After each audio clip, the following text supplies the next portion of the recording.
Happening now, Jamestown Pride kicked off over the weekend. The tribute by some members to a high school girl that was killed earlier this year. And the National Puerto Rican Day Parade came back after a 2-year break. What elected officials have to say. Plus, the walk a father-daughter duo had from Erie to Washington, D.C. Live and on demand, this is WNY News Now. Thank you for joining us for WNY News Now. I'm Bronson Rasmussen. Your latest local news is coming up, but first, let's get a check of our first weather forecast with Chief Forecaster Dakota Hunter. How's it going, Dakota? Happy Monday, everybody. Happy Monday, Bronson, and hope you had a wonderful weekend. It was a nice weekend. You were dodging a couple raindrops, especially on Pride, especially during the Pride Fest on Saturday. Live look over the Olean Skycam. Why do these bugs infiltrating my camera? This is my camera. Get away from it.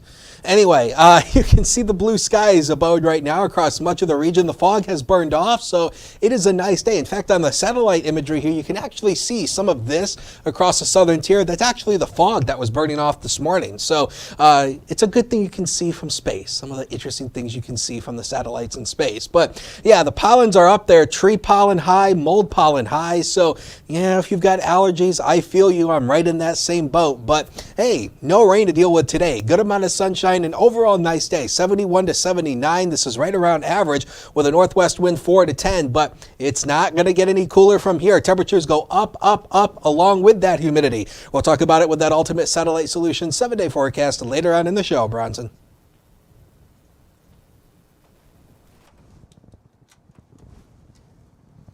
A 49-year-old Angola man is facing charges in connection with a head-on vehicle crash in the town of Charlotte on Monday morning. Chautauqua County Sheriff's Office, along with Sinclairville Fire Department and Mutual Aid, responded to a head-on collision on Route 60 between Moon and Luce Roads around 7 a.m. Following an investigation, it is alleged a southbound pickup truck driven by John Lemke tried to pass in a clearly marked no-pass zone before striking a northbound construction vehicle head-on. Deputies report the construction vehicle and its 4 occupants sustained minor injuries. The vehicle's driver was taken to Brooks Hospital for evaluation, while the remaining 3 occupants refused treatment. Lemke sustained injury and was also taken to Brooks Hospital. His license, deputies said, was found to have 10 New York State suspensions and revocations. He was issued citations for alcohol-related aggravated unlicensed operation, switched plates, unsafe passing, failure to keep right, and other traffic violations. A man was sent to the hospital after apparently falling into a gorge in the town of Chautauqua Sunday evening. Troopers responded to a report of a fall victim on Hannum Road in the town of Chautauqua at around 11:23 p.m. Sunday. Upon arrival, deputies located the 25-year-old man 15 feet down in the gorge, laying in the creek bed with apparent injuries. First responders were able to extract the man from the gorge. He was then flown to UPMC Hammett for further treatment. A Frewsburg man was arrested by troopers following a domestic dispute investigation Saturday. Troopers responded to Frewsburg residents after reports of a domestic dispute. Troopers found that a man later identified as 37-year-old Brian Jones had physically pushed the victim throughout the homestead. The victim was a protected party and an order of protection against Jones. Jones was placed under arrest and charged with criminal contempt in the 2nd degree and harassment in the 2nd degree.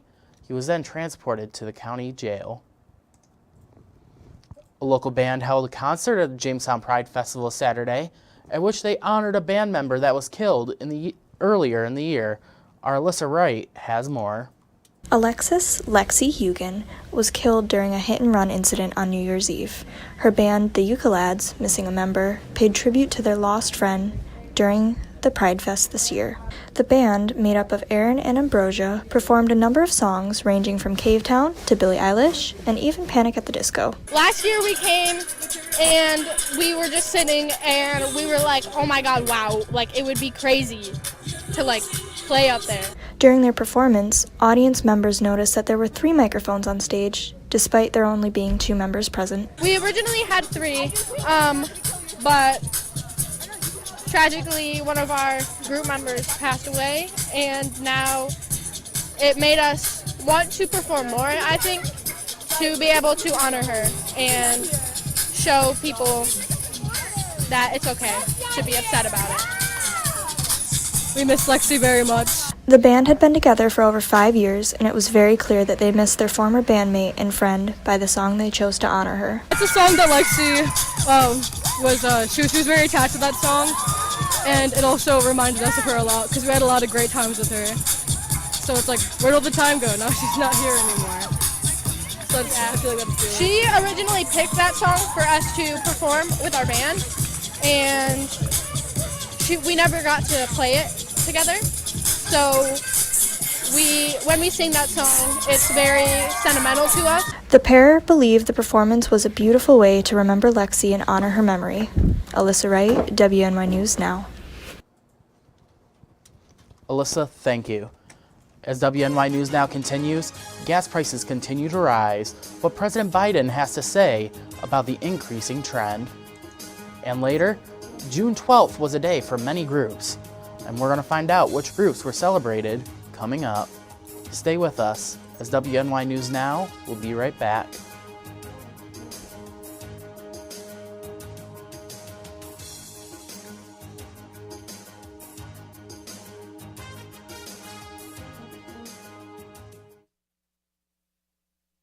You're watching WNY News Now, your source for breaking news. EagleZip.com is your local one-stop shop for all of your home and business computer needs. Located on Fluvan Avenue Extension, just outside of Jamestown, EagleZip.com sells and services all brands of desktops and laptops, as well as servers and network equipment for your business. All new computer sales include transferring your data from your old computer, plus a 2-year warranty. Call EagleZip.com today. Stop by EagleZip.com today and let us make computers easy for you. What is going on, my New York friends? My understanding is that you're in school for a little bit longer than most people, but I got some good news for you. Where are you going to be on September 10th?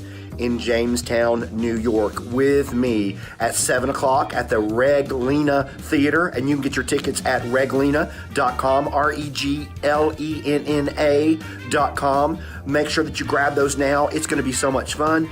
Jamestown, New York, September 10th. Come and have fun with me. Catch your First Defense forecast daily on WNY News Now. What could you lose in a home fire? Your possessions? Your home? Your memories? Don't let your world go up in smoke. Make sure you have working smoke alarms and practice an escape plan for you and your loved ones, because fire is everyone's fight. This message was brought to you by the Jamestown Fire Department and the Chautauqua Safety Village. Celebrate the end of school and say hello to summer with a day of fun activities for children in the Jamestown area, hosted by Collaborative Children's Solutions and the City of Jamestown. The first part of the day happens at Northwest Arena, where both kids and parents alike can learn about activities available to youth. Later in the evening, finish out the night at the Tarp Skunk baseball game, along with a fireworks show at Russell Dietrich Jr. Park. Stop on down on Friday, June 24th, as we celebrate the end of school and say hello to summer. With coverage that matters. This is WNY News Now. The nationwide average price of a gallon of gasoline has hit $5 for the first time ever for the nation. According to AAA, the average price on Saturday was a fraction of a penny over $5. Motorists in some parts of the country, especially California, are paying far above that. The national average price has jumped 19 cents in the past week, and it is up $1.93 from this time last year. The reason why, according to President Joe Biden, is the war in Ukraine. It's outrageous what the war in Ukraine is causing, and we're trying very hard to make sure that we've significantly increased the number of barrels of oil that are being pumped out of the reserves we have. We've got 240,000 barrels as well coming from other nations. We're going to keep pushing on it. It's going to keep pushing. Americans are still burning less gasoline than they did before the pandemic, with many people still working from home instead of commuting. Here in Chautauqua County, the average price per gallon is $4.87. Veterans are celebrated on November 11th, but on June 12th, it's a special day to honor our female veterans. Tonight, Elspeth Meiser with Erie News Now has a story of one veteran who continued to serve our country after she retired. Before Julie Ninkovich worked as the employee operation health nurse at the VA Medical Center, she was a lieutenant commander who served 20 years in the reserves and 8 years in active duty in the U.S. Navy. I was fortunate that I never was in any kind of combat area, but definitely was always on the, the stateside waiting, to serve or care for, my fellow, shipmates. In active duty, she worked in personnel and worked as a nurse corps officer, both fields with many strong women. There were a lot of, women that served with me at the time in the personnel office. They were my mentors. I looked up to them kind of like big sisters, and they become your family as well. Ninkovich uses her experience in the Navy now with her role at the VA. As a female veteran working here at the VA Medical Center, not only do I get to serve, with my, fellow shipmates that have maybe, served with me in the past. We have a lot of veterans that work here and all of the services, whether it's enlisted or the officer side of the house. She says that she learned a lot during her time serving our country, but it's the people that stand out to her the most. The people that I met and those I served with, I think that's the best thing that you take away. And while Sunday is a day to remember female veterans, she reminds people not to forget about them the other 364 days of the year.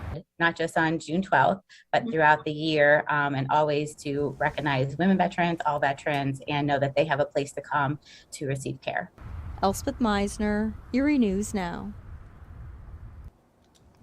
She is thankful for her time in the military and also got her education through the GI Bill and got to travel and meet some great people. It's been called the shortage no one is talking about: tampons and pads. Supply chain problems and inflation have hit virtually all consumer goods, and period products are no different.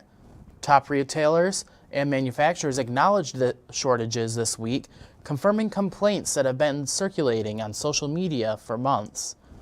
Tampon prices are up nearly 10% from a year ago, according to Bloomberg.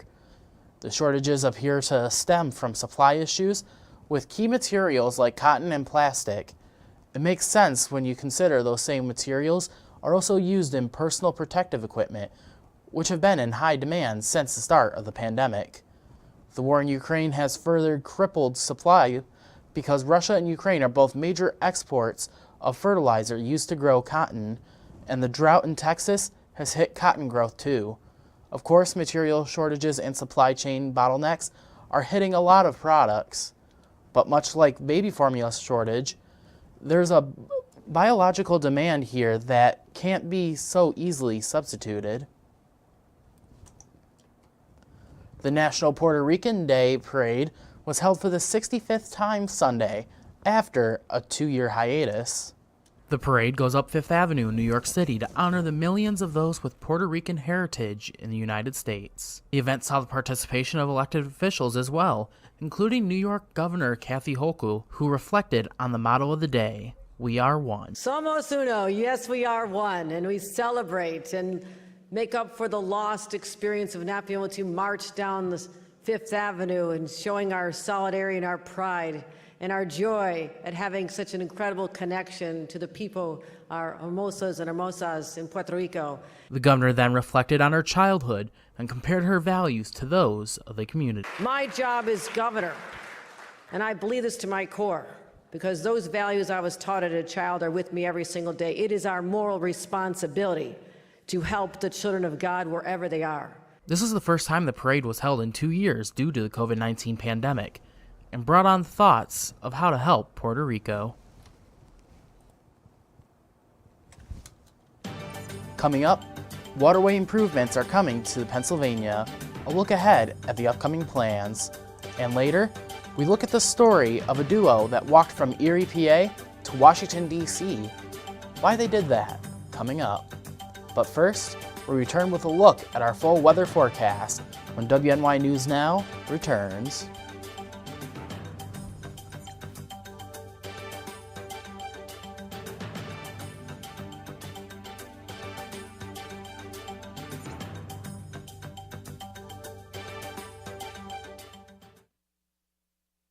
You're watching WNY News Now, where coverage comes first. Slow down, and move over. Move over. When you see signs, Lights, vests, please give us some room. slow down. Slow down and move over. When you need help, It's our job to help you, to save you. despite the danger. This danger is real. Do your part. Please Slow down, and move over. move over. I'm a survivor. I'm a survivor. I'm a survivor. Testicular cancer is the leading form of cancer in men aged 15 to 35. 1 in 250 men will be diagnosed with testicular cancer. But 98% will survive if detected early. As a survivor, I believe early detection is the key. Learn how to do a testicular self-exam and other important facts about testicular cancer at oneball4tc.com. Celebrate the end of school and say hello to summer with a day of fun activities for children in the Jamestown area. Hosted by Collaborative Children's Solutions and the City of Jamestown. The first part of the day happens at the Northwest Arena as we ring in summer vacation with a party featuring snacks, music, and more. In addition, several groups will be on hand speaking with both kids and parents about the plethora of activities available to keep our youth occupied. Then later in the evening, finish out the home run day with a night of fun at the Tarp Skunk baseball game, along with a fireworks show at Russell Dietrich Jr. Park. As a PE teacher, I know the importance of keeping kids busy this summer, so stop on down on Friday, June 24th, as we celebrate the end of school and say hello to summer. You can learn more online at ccsolutions716.com and watch for updates on the Collaborative Children's Solutions Facebook page.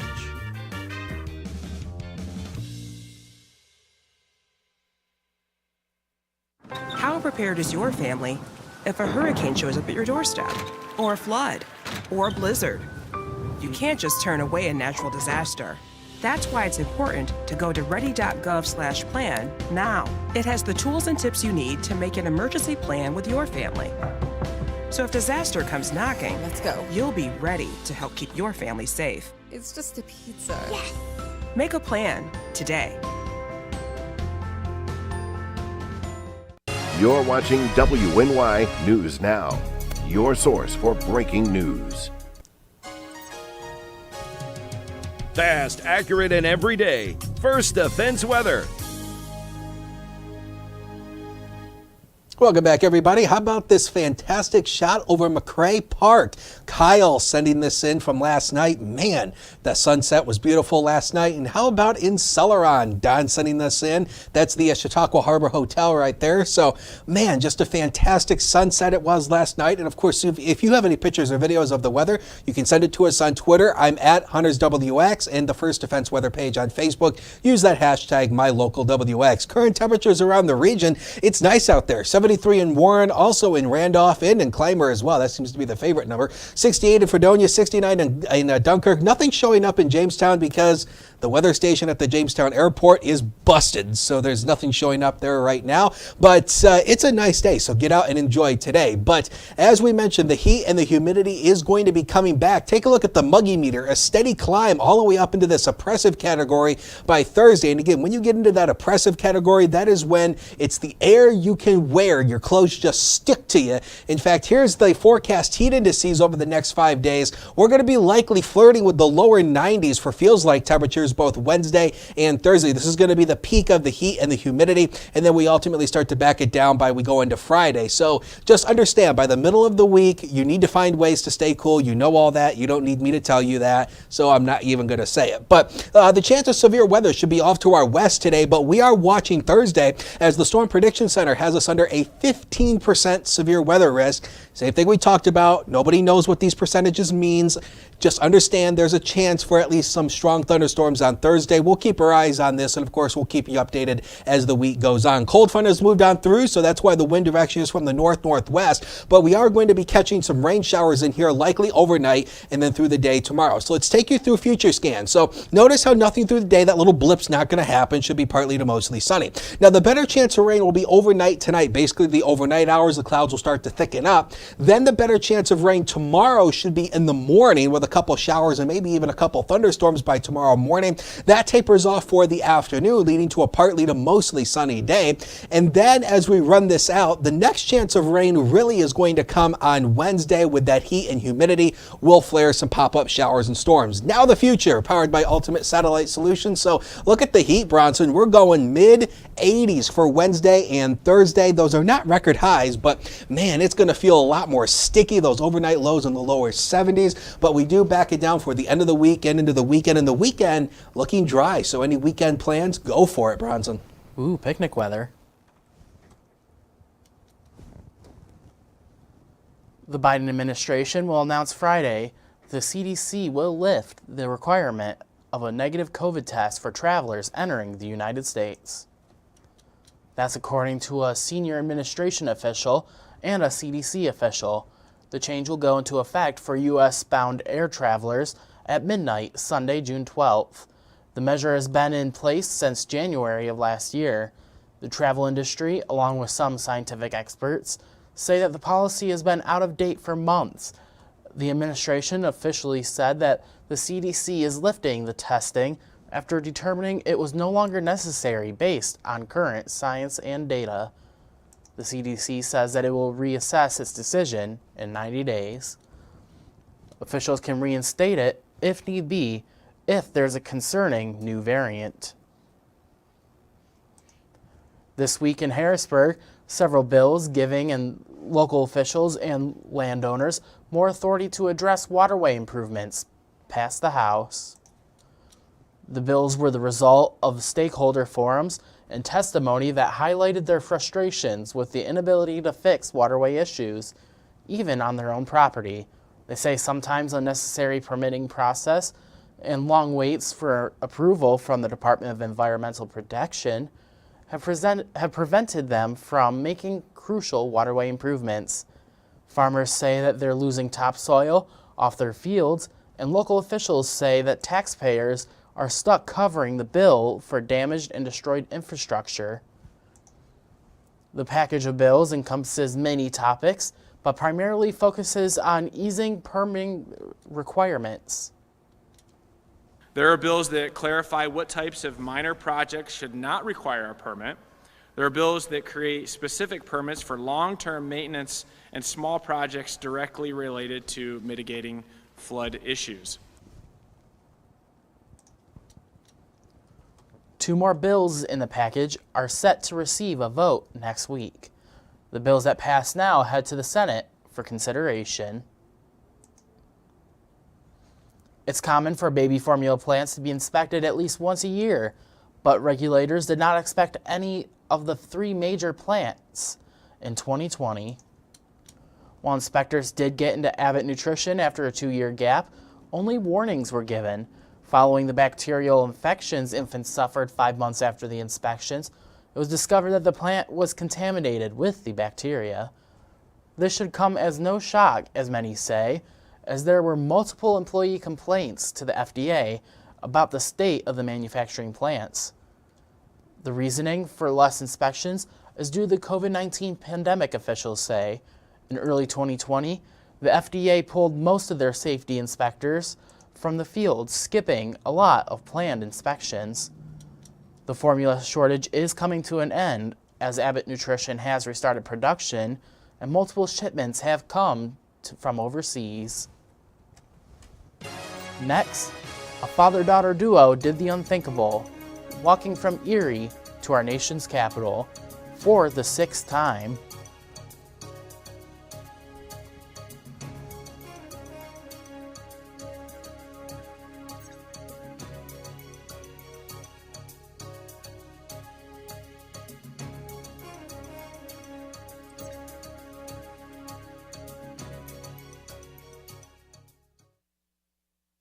with coverage that matters. This is WNY News Now. Slow down. Slow down and move over. Move over. When you see signs, Lights. Vests. please give us some room. Slow down. Slow down and move over. When you need help, It's our job to help you. to save you. Despite the danger. This danger is real. Do your part. Please Slow down. Slow down. And move over. move over. Visit the Northwest Arena on Friday, June 24th, as we celebrate the end of school and say hello to summer. Learn about activities available to youth in the Jamestown area, plus end the night with fireworks at the Tarp Skunks game. Learn more online at ccsolutions716.com. There's an old saying, there's no news in the newsroom. Well, it's true. The time I spend at the anchor desk is just part of my day. Most of our time is spent gathering stories in the community, stories that matter to you. We can't do it alone, and we need your help. When you see breaking news or have a news tip we should know about, drop us a line on Facebook today, email our news desk, or call our newsroom at 488-7226 so we can bring those stories straight back to you. I don't think that many kids in my son's school even do it. He makes fun of his friend who vapes. He would never try it. She's into soccer. She's on the honor roll. She's just not the type. No way. No way. No way. No way. My kid would never vape. Get your head out of the cloud. Today, nearly 8,000 kids will start vaping. Maybe even yours. Learn about the dangers at talkaboutvaping.org. You're watching WNY News Now, your source for breaking news. From Erie to our nation's capital, a father-daughter duo traveled to D.C. by foot, all for a good cause. Our Washington, D.C. correspondent Rachel Knapp reports. Hey there. Hello. Passing by the crowds of people in Washington, D.C., Erie locals Dan Paratano and his daughter Emma, who has cerebral palsy, make their way towards the White House, Another high five. marking the end of their journey that started about 320 miles away. So we have walked from Erie, Pennsylvania to Washington, D.C. right here behind the White House. It's been over the course of 23 days. Passing the time by playing music, laughing, and meeting people along the way. We've had uphills, we've had downhills, we've had hot days, we've had some days where we're dressed up and bundled up when we first start, right, Emma? And we just, again, Rachel, we love doing it. So it's a joy that we get to do this for 2 weeks a year. All this with a goal in mind: fundraising for the Erie Homes for Children and Adults MOVE program. And it's for individuals with special needs, and it's a day program. It's a recreation program that Emma's a part of. And Emma is exactly like she is right here at the MOVE program. Do you like the MOVE program? Thumbs up or thumbs down? Which one? You got to give one. We value our time together, and we walk because we enjoy it, and we also do our best to connect it to something that's been important to Emma. According to Emma, this trip has been a hit. Thumbs up. Emma, thumbs up. In Washington, D.C., Rachel Knapp reporting. This is the 6th time the duo have made this journey to D.C., saying that they've raised about $5,000 so far for the MOVES program in Erie. The duo will keep the fundraising going for a little longer. You can find out how to donate by going to our website at WNYNewsNow.com. I guess we'll have Dakota join us for this. Quite an amazing story. I don't know if I could walk all the way down to D.C. I had all I could walking around downtown for the Pride Fest on Saturday. I had to sit down numerous times because my dogs were barking, but woo, that's quite a walk. We didn't get a story on that today, but how did it turn out? It was fantastic. It was a lot bigger than it was last year. We had a lot of great turnout, a lot of great festivities going on. So, I mean, it was great to see Pride Fest back in Jamestown once again. Well, I think we will have a story coming out for that, and you can always catch it here at WNY News Now. Remember that news does continue 24/7 at WNYNewsNow.com and on our mobile app. Download it for free today in the Apple App Store and Google Play Store. We'll leave you with this live look from outside our studio with the bright sky. Look at that blueness. Ooh, baby. Out of a blue, clear sky. We'll see you next time.